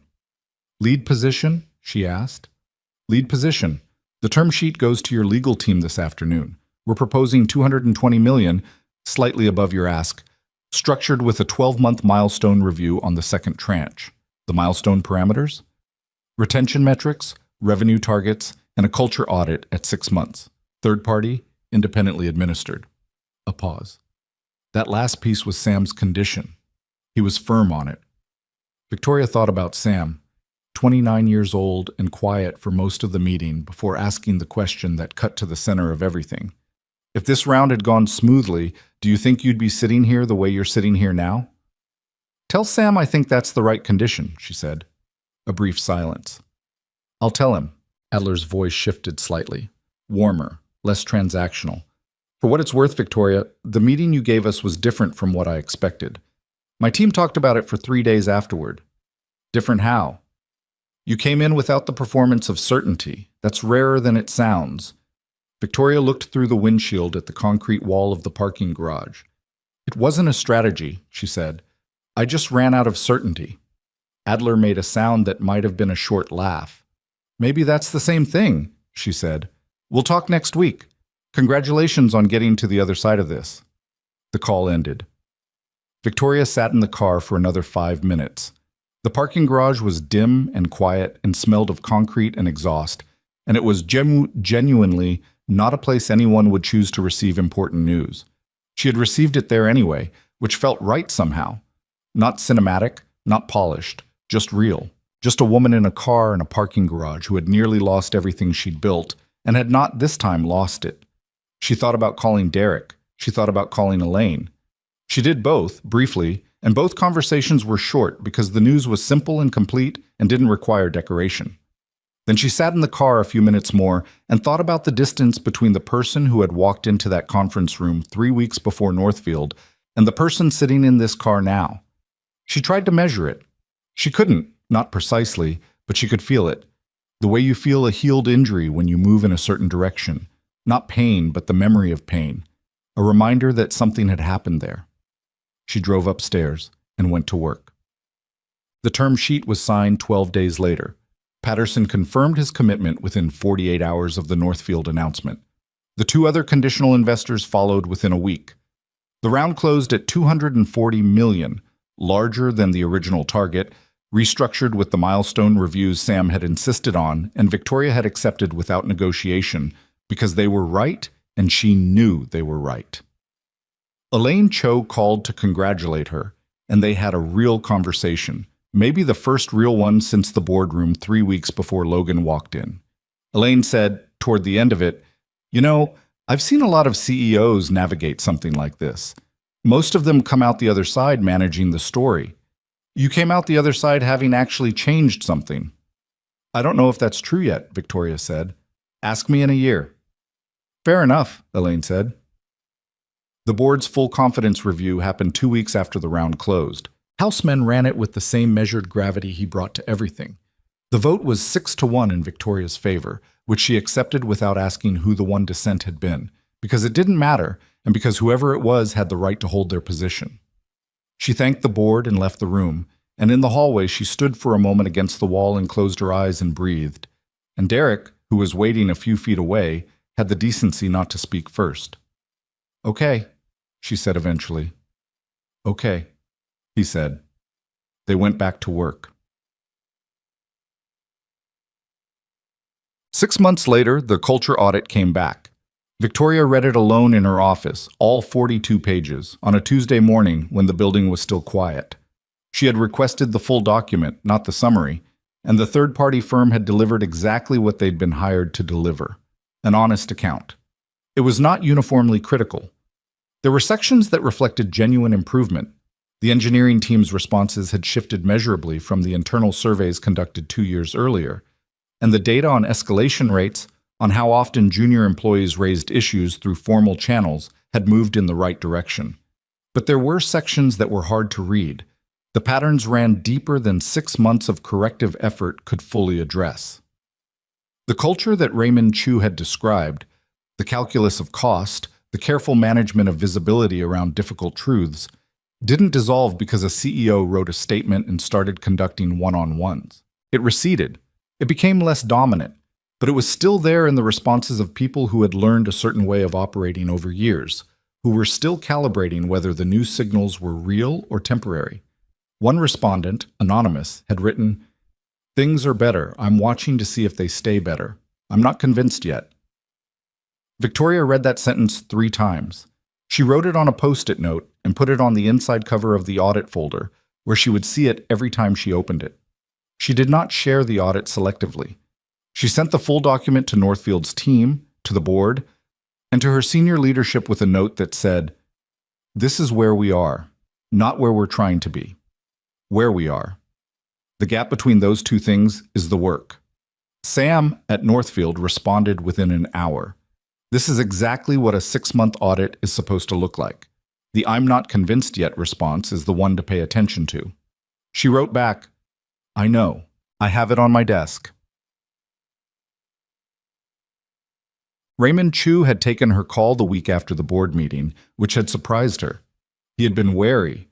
She could hear it in his voice, the careful distance of someone who had already paid a cost for speaking plainly and was measuring whether speaking plainly again was worth the risk. She hadn't asked him to retract anything or soften the record. She had told him that the account he'd given was accurate and that she was sorry for the environment he'd worked in and that the specific things he'd described were being addressed. Then she had asked him a question. What was the one thing in his time at the company that he had wanted to say to her directly and hadn't? He was quiet for a long moment. "You were building something real," he said finally. "The technology was genuinely good, and you were so focused on defending it, on proving that it deserved to exist, that you stopped being able to hear anything that felt like a threat to it, including feedback, including dissent, including He paused. "Including people." "Yes," she said. "That's it," he said. "That's the whole thing." She thanked him. She did not ask for anything further. They had not spoken again after that call, but she thought about what he'd said regularly, the way you think about something that has the quality of a precise diagnosis. Not comfortable, but useful in the way that accurate things are useful, even when they hurt. Logan heard about the round closing through Marcus, who had heard through the normal channels of an industry that tracked these things. He was at his desk, going through the Rothenberg portfolio review, when Marcus appeared in the doorway with the particular expression he wore when he had something to report that wasn't strictly business. "Sterling closed the round," Marcus said. Logan looked up. "Northfield lead. Northfield lead, 240 total." "Good." He looked at his desk for a moment. "That's good for the company." Marcus nodded. He stood in the doorway a second longer than necessary. "You want me to send anything?" Logan thought about it. "No," he said. "I already said what needed to be said." Marcus nodded and left. Logan sat for a moment with the information. He thought about the Monday morning in his Westchester office when he'd made the call to withdraw, when the decision had been clean and uncomplicated because it needed to be. He thought about everything that had moved since then. The conversations, the coffee shop, the text messages, the statement he'd read 3 times. He thought about Victoria Sterling in that parking garage, which he didn't know about specifically, but he thought about whoever she had been in the moments when nobody was watching, in the hours of private reckoning that produced the public record. He thought about the fact that he'd meant it when he sent the message about the statement landing correctly. He'd meant it simply, without agenda, the way you mean a thing when it's just true. He picked up the Rothenberg file and went back to work. What? In March, 7 months after the round closed, Logan was invited to speak at a business conference in Midtown. The invitation had come through a professional contact framed as a conversation about investment philosophy and the future of mid-market funding. He said yes, which was unusual. He said yes to very few public things, because the topic was one he actually wanted to talk about, and because the format was conversational rather than a formal address, which suited him. The conference was in a hotel ballroom that held about 400 people. Logan arrived early and stood in the back for a few minutes before going on, watching the crowd assemble. The specific mix of a mid-market business conference, investors and operators and people who were somewhere between those two things, all in various stages of pretending they were not networking while networking. He thought about what he wanted to say. He went on at 11 and talked for 40 minutes. He did not prepare remarks in the formal sense. He had notes on an index card, 3 phrases to anchor the conversation, and everything else he trusted himself to find in the room. He had always been a better speaker when he was finding the thing rather than delivering it. He talked about what he looked for in a company, not metrics, not projections, but the quality of attention that leadership paid to the people below them. He talked about his early career, about the mistake he had made at 28, the meeting where he had dismissed someone based on appearance and been completely wrong and lost a significant amount of money and sat in his office afterward for a long time. He talked about what that had cost and what it had taught him. He talked about respect, specifically, not as an abstraction, not as a corporate value to be laminated and posted in a lobby, but as a practice, as something you either do or don't do in the specific moment when the cost of doing it is visible and the person in front of you has nothing obvious to offer in return. The clearest test of a person's character, he said, isn't how they treat people who can do something for them. Everybody manages that reasonably well. The test is how they treat people when the ledger appears empty, when the person in front of you looks, on the surface, like they don't matter to what you're trying to accomplish. He paused. Because that's the moment where you find out what you actually believe about the worth of people. And those moments compound. They build a record. And eventually, that record is who you are. The room was quiet in the way rooms get quiet when something lands in them. He talked about the fund he'd been building for the past few months. He had not announced it publicly until now, and saying it in this room felt like the right context, the right moment.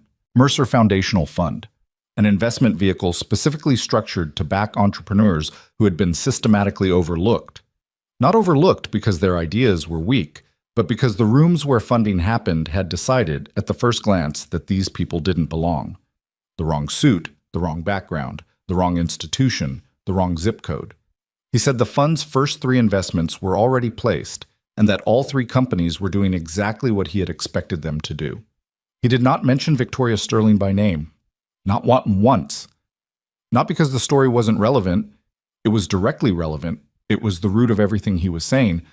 But because the story wasn't his to tell in this room. It was hers.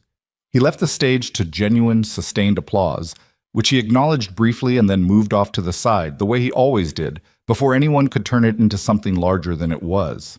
The conference host tried to pull him into a group of people who wanted to talk, and he spent 20 minutes in that conversation and was genuine in it. And then he excused himself and found the exit and walked out into the March air and stood on the sidewalk and breathed. His phone buzzed. He looked at the screen. Victoria. I watched the stream, the part about the test of character.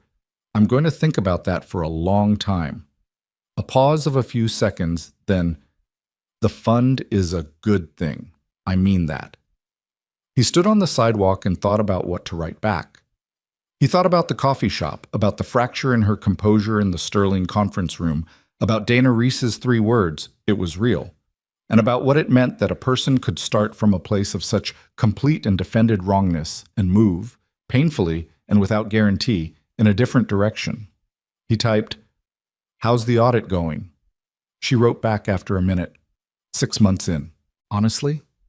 Better in some places, not enough in others. I have a post-it on my desk that says, "I'm not convinced yet." Anonymous survey respondent. It keeps me from celebrating too early. He thought about that. A post-it on a desk. A specific deliberate choice to keep the uncomfortable thing visible rather than file it away where it couldn't reach you.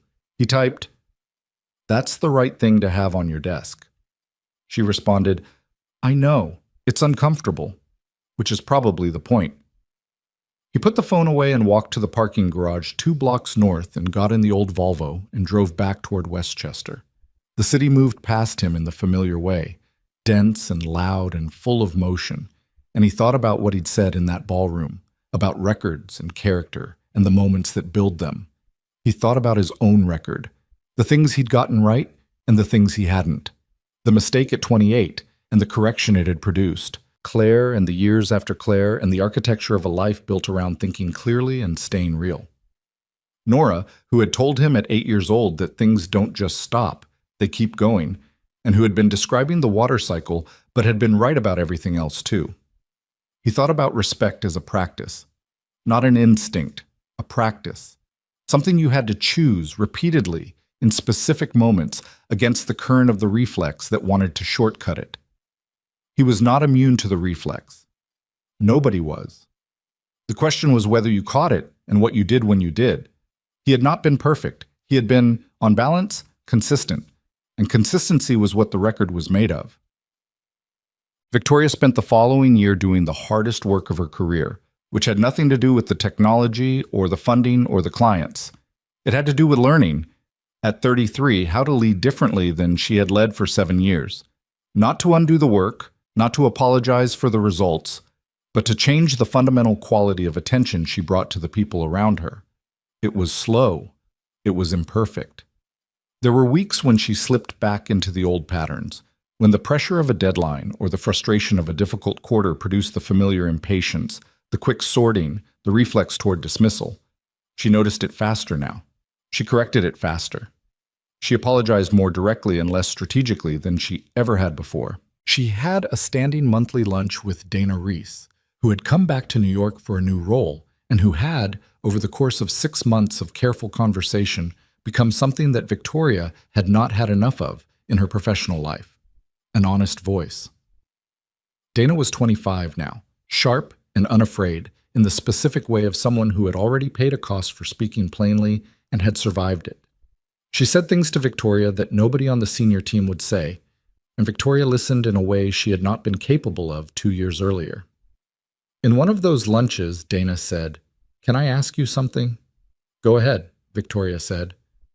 "Do you ever resent it, the way all of this happened? The public piece, the board review, the audit, the fact that it was all so visible?"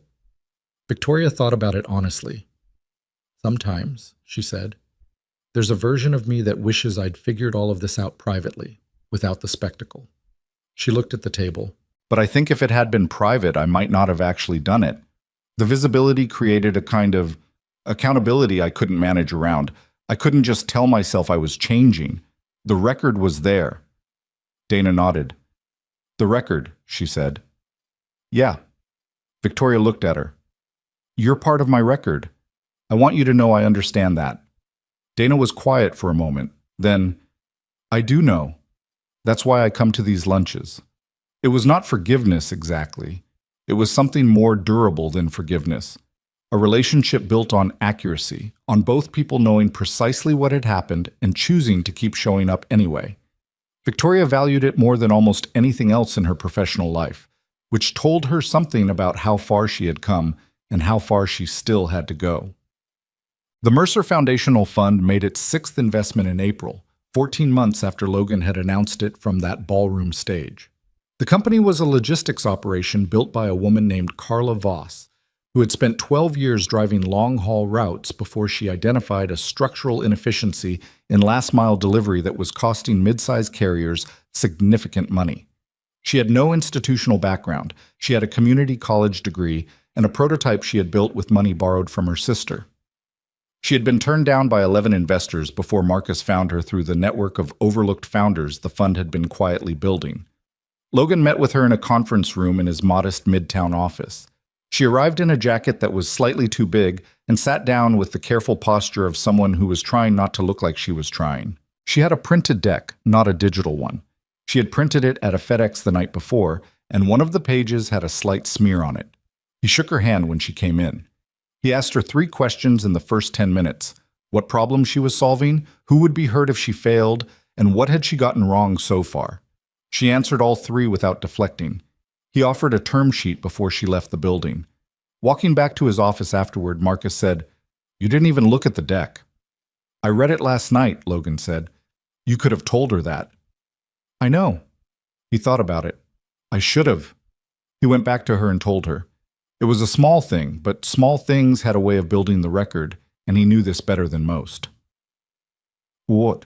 On a Saturday in late October, Logan was raking leaves in the backyard again. The same yard, the same season, a full year past the morning he had driven into Manhattan and parked in a garage and paid for 2 hours and come out with nothing he'd intended to come out with. Nora was 9 now.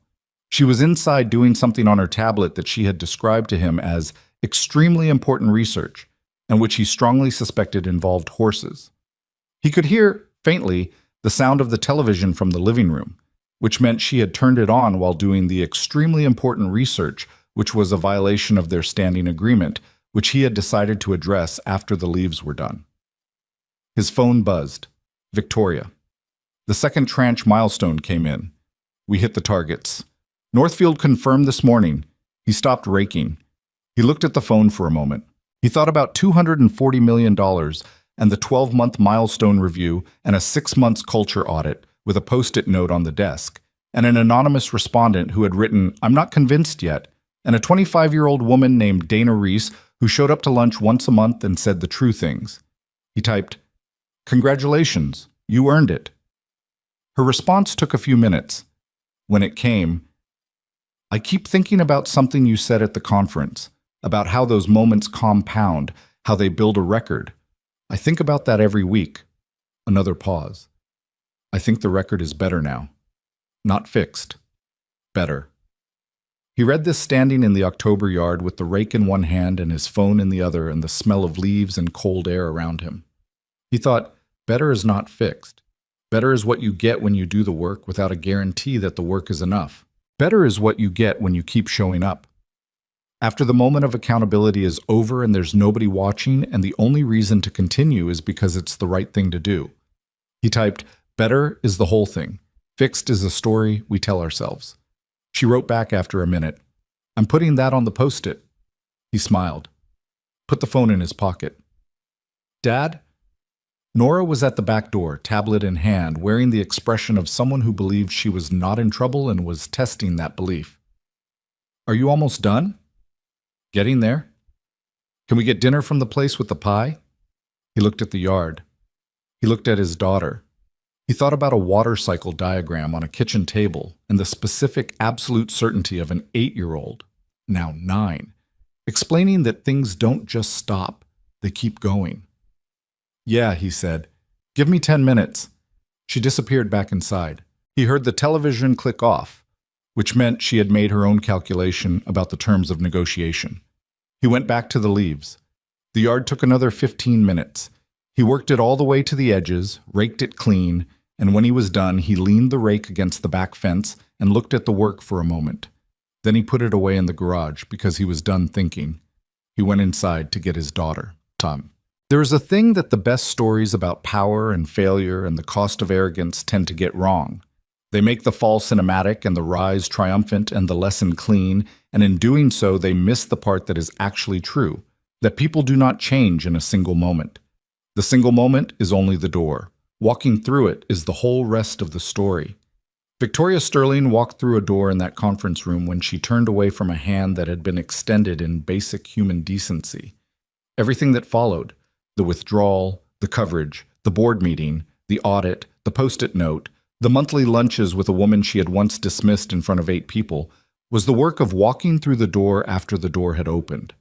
Unglamorous work, repetitive work, work without a guarantee that it would be recognized or rewarded or sufficient. Logan Mercer had walked through a similar door years earlier in a different conference room and had spent the intervening years building a life and a practice around what he had learned. He was not the lesson of Victoria's story. He was a person with his own losses and his own choices and his own rake leaning against a fence while he stood in a yard and figured something out. He had gotten things wrong. He would get things wrong again. The difference was in the paying attention. The fund he built would make 17 investments over the next 3 years. Not all of them would succeed. Some of the people he backed would turn out to be wrong about the ideas they'd brought him, or right about the ideas and wrong about the execution, or right about everything and still undone by circumstances nobody had predicted. That was the nature of it. He had always understood this. The investment was not in the certainty of the outcome.